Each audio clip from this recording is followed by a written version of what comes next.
Hello again and welcome to my kitchen. Today, before I say anything else, if you've not seen me in a while, you've probably not used to this big shaggy mop and scruffy beard on me, but what can I tell you? It's a pandemic and I haven't had a haircut in 10 months or so it is what it is. Anyway, what I was about to say is this is the first episode that I have taken somebody's request to make a dish. And this request came from my dear sweet cousin Teresa, who asked me to recreate a dish that my grandma used to make. We had many times when we were kids, and everybody loved it. It's a lovely beef tips and mushroom and a red wine sauce. Pretty much beef Burgundy, or as the French call it, boeuf bourguignon. And we loved it. We just love it. And for my money, it's the best way to prepare and eat beef. It's great. So I'll show you how it's done. So here's a quick rundown of all the ingredients you'll need to make this dish.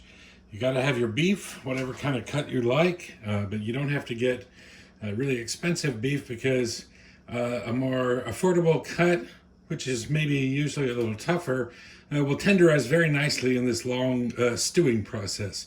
So beef, red wine, a little bit of beef stock, some mushrooms, some shallots, some garlic tomato paste, about a half a cup of flour, some butter, a little bit of oil, and bay leaves and thyme.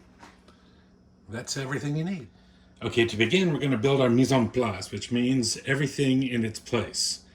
So let's start off with some shallots.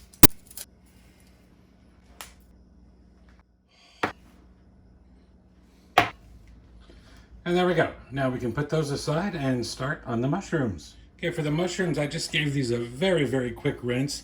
Now, these are medium-sized button mushrooms, and what you want to do is quarter these. So I found the easiest way is just to put it on its head, go straight through the stem, put those pieces together, and go straight through the stem crosswise again. So one mushroom makes 4 pieces. Now, we just do it to all of those.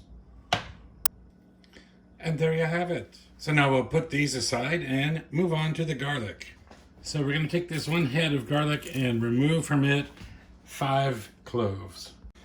So that that head of garlic was fairly small, so I'm using 6 of the cloves. Now, they're all papery and whatnot, so the thing I do is just cut off the little tips and the root and move that aside. Just do the same with all of them. All right, so now it's not peeled, it's just have the tough ends cut off. Basically all I do is place my knife on it, give it a bash, and when you do, this papery stuff on the sides comes right off, and you cast that away and keep the moist pulpy insides. And then once they're all smashed, it's just an easy bit to go right through and give it a quick chop and mince.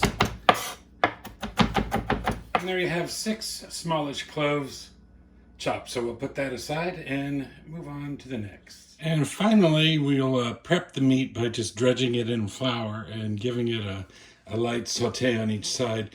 Now, before we go any further, I should mention that we have turned on the oven to preheat it to 350 degrees Fahrenheit. And on the stove top, I've got a cast iron skillet with a heavy iron lid. It's enameled. And to that, I've got it on a medium-high heat, like on an 8 or 9, if your dial goes to 10, and 2 tablespoons of oil. And I do want to make this point very clear, is that you should always start cooking your meat in a very hot pan. Don't put the meat in while the pan is cold, because as it heats up, the proteins that release from the meat will stick to the bottom of the pan. If it's very hot when you put it in, it immediately sizzles and the moisture in the meat starts to kind of boil and make steam and push against the bottom of the pan, giving you a little kind of cushion there. Now what we're going to do is take this meat and just dredge it through the flour and make sure we shake off all the excess. We don't want to gummed up there. And you don't really want to do this in advance ahead of time, because if you leave the meat sitting around with flour like that, the flour will tend to get gummy. And we don't want gummy. So It should immediately start to sizzle once it goes into the pan. And the other important thing to note is you don't want to crowd the pan. You want to make sure there's plenty of space in between these pieces, mainly because they won't brown if they get too crowded. And instead of browning, they'll just steam each other. So the point of that is you're not going to cook all this meat at one time. You're going to have to do it in small batches, maybe 2 or 3 or 4 batches until it's all cooked there. So that's how it looks. We like to give them lots of space in between. None of them are touching each other, none of them are overlapping, and they're cooking just fine. So then it doesn't need to stay long, just a couple of minutes, and we'll come in and turn them.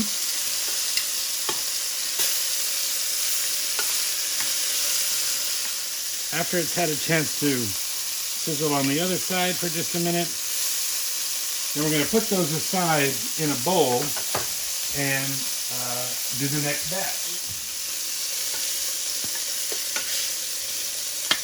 All right, so I've showed you the first batch, and now I'll finish off the rest of that and meet you back here when they're all done. Okay, now this is the last batch coming out of the skillet. So just put it right into the bowl with the rest of it. And I don't think I mentioned this before, but this is about 2.5 pounds of beef we started with. Now, you'll notice in the pot, there's all this brown stuff, and we are going to give that a very special treatment right now. We're just taking a bit of that red wine, and we're going to deglaze the pan.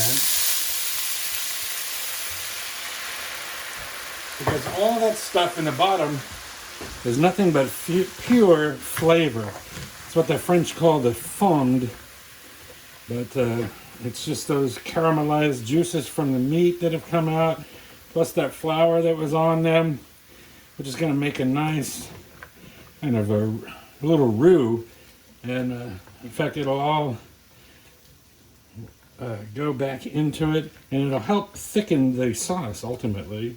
I mean, we're just going to keep going until you don't see anything really stuck on there. We want to get all that. And once that is done, it's reducing a little bit.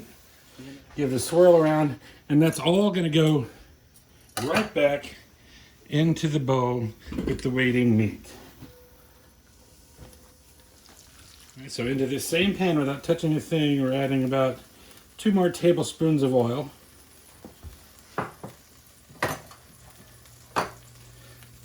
We'll give that a moment to get up to temperature. And it looks kind of ugly here. Not the most attractive look on there, but believe me, we're not going to waste any of that. It's all flavor. It's going to intensify the flavor of the dish. All right. So at that point, now that's hot, we're going to add the 4 shallots that we chopped up.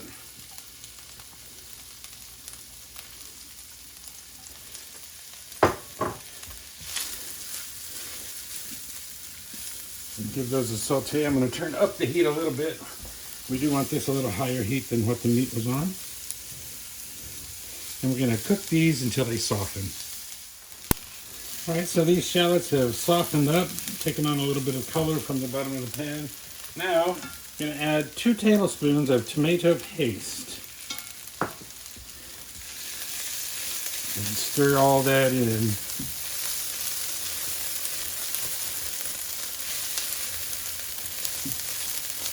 And when all that's incorporated fairly well,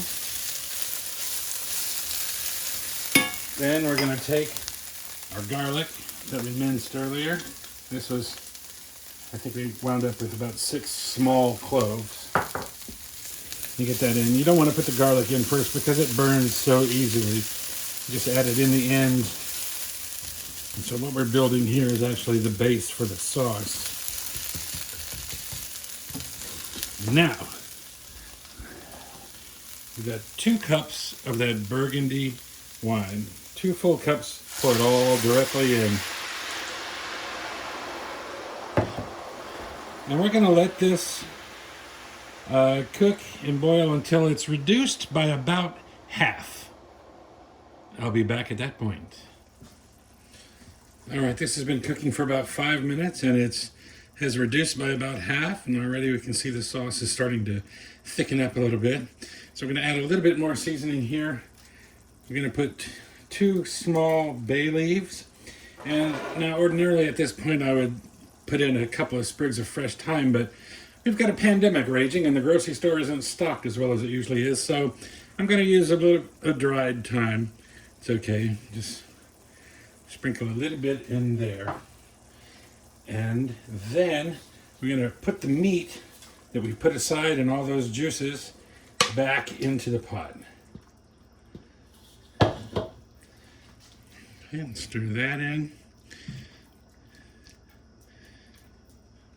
That's lovely. And now I'm going to season with just a little bit of kosher salt. This is the first salt that's gone in. We didn't season with salt any of the other stuff before that. And finally, we have 2 cups of beef stock. And we may not use it all, we may need a little more, but we want to put in just enough so that the meat is just barely covered. Yeah, we'll do it all. 2 cups turned out to be perfect. So that's it. Now, as I mentioned before, we have our oven going on at 350, and we're going to put this in the oven. First things first, get that heavy lid on there. And this is going into the 350 degree oven for 1 hour. All right, so it's been an hour, maybe an hour and 5 minutes here. It doesn't matter, you can go longer, but this has just come out of the oven, and we're gonna do, it's very, very hot, obviously, so certainly use a pan and don't get your face too close. You get a face full of steam. But oh my gosh, it smells so good. It's looking good too. How that beefy goodness and that sauce is thickening up. It's mainly from that flour we dredged the beef in. Oh my goodness. It's so close to being amazing. But there's one thing yet to do. Remember those mushrooms that we quartered at the start? Now is when they go in.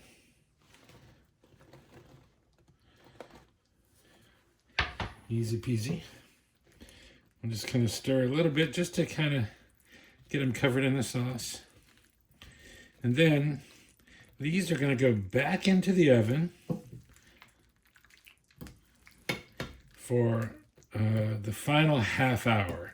And these mushrooms will cook, and that meat by the end of that time will be so tender. And it smells so amazing right now. I can barely resist jumping right in there. But that looks good.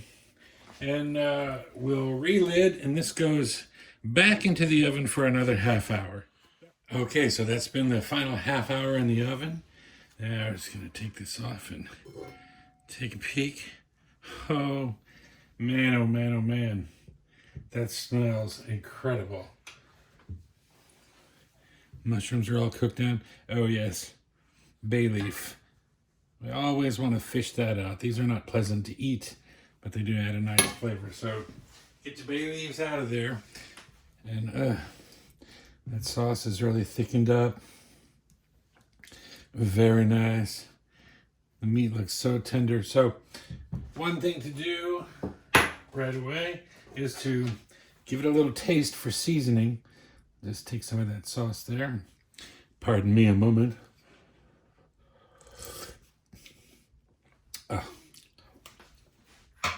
Really, really good. I think a pinch more salt.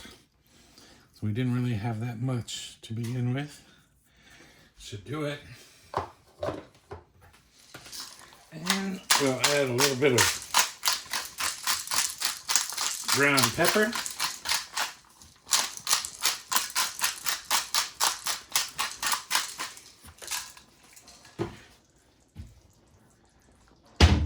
And finally, just to add one more delight, we're going to enrich the sauce by adding about 1.5 tablespoons of butter. Yes, indeed. The French call this beurre le sauce, which simply means butter the sauce. It just adds just another little touch of richness. So, once this is all melted in and incorporated, we'll serve it up. Oh, I can't wait. It smells so good. And the butter's melted through, and just give it a little quick final stir, and we are good to go. Those mushrooms are well cooked. That meat is so fall apart tender. You get a nice thick sauce that's enriched with that Burgundy wine. Oh my gosh. You won't believe how delicious this is. I think it is by far the best way to enjoy beef that I can imagine.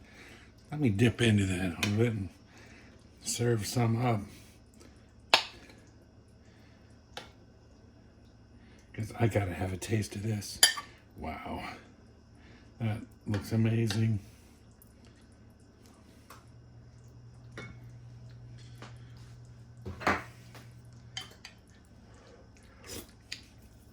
Oh, it's everything I dreamed it would be. Yum.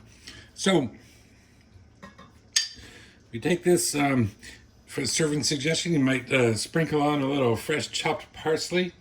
I don't have anything like parsley today because of, hello, pandemic, shortage at the grocery store of everything, and I wouldn't put dried parsley on there. I mean, I used dried thyme, but that was okay because it got cooked and rehydrated, but dried parsley on a finished dish is kind of gross, but try it out.